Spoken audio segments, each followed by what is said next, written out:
A day in my life. Ito nga pala yung biyahe ko na nakagala na, busog pa, nagkapera pa. Tara, samahan niyo ako sa araw na to. Nagkita-kita muna nga pala kami sa Binondo bago bumiyahe papuntang Pasig. Para sa akin na taong bahay lang palagi, medyo malayo din ang biyahe, pero okay lang kahit malayo yung biyahe dahil nakakotse naman kami. Yun nga lang, hindi ko alam kung ano yung amoy sa loob ng kotse. Baka sa aircon o baka yung hininga ko lang. Basta nakakahilo yung amoy. Buti na lang at kinaya ko naman yung amoy hanggang sa makarating kami sa Pasig.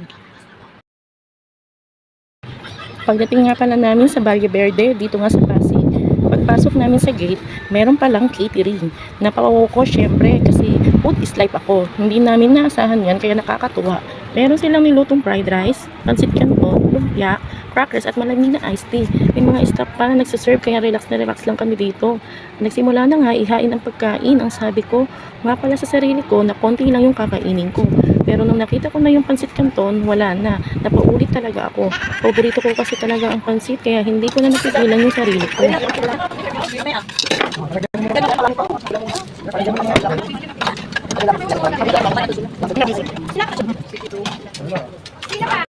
Pansit. Natingin pa ako pansit. May dapating pa ba? Sarap ng pansit. Sa sobrang dami nga pala ng pagkain dito, sana, ang sarap sana mag-take out. Kaso ang daming tao, kaya nakakahiya naman. Kaya talagang nagpakabusog na lang ako dito.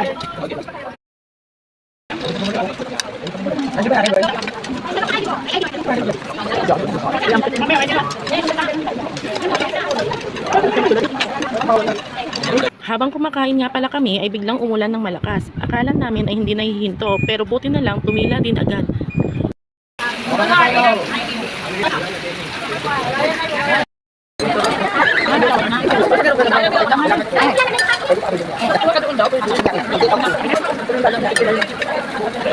Meron nga pala kaming ginawa dito sa Pasig. Ito ay importanteng mahalaga.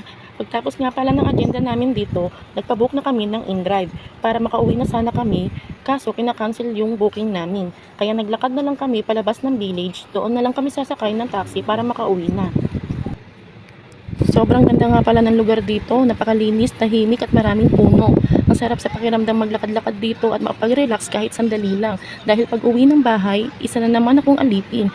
Isang ilaw ng tahanan na walang sindi, tagahugas, tagalinis, tagaluto, syempre tagakain din.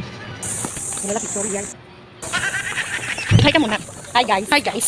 Welcome to my